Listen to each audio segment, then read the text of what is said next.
High বন্ধুরা, আজকে সকালে আড়তে এসেছিলাম।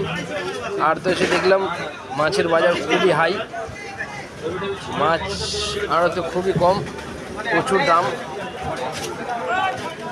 বেলাবেলি আড়ত ভেঙে গেছে। দেখো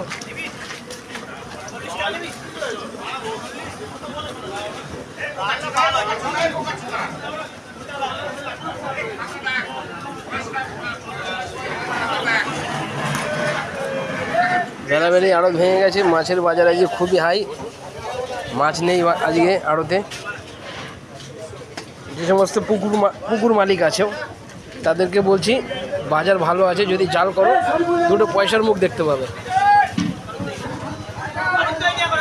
বাজার খুবই ভালো, চাষি মাছের প্রচুর ভালো বাজার। যে মাছ 110 টাকা বিক্রি, সেই মাছ 170 টাকা, কোনো কথা হবে না। পুকুর মালিক যারা আছো, যদি মনে করো জাল করবে, জাল করতে পারো। টাটা বন্ধুরা, রাখলাম তাহলে, টাটা।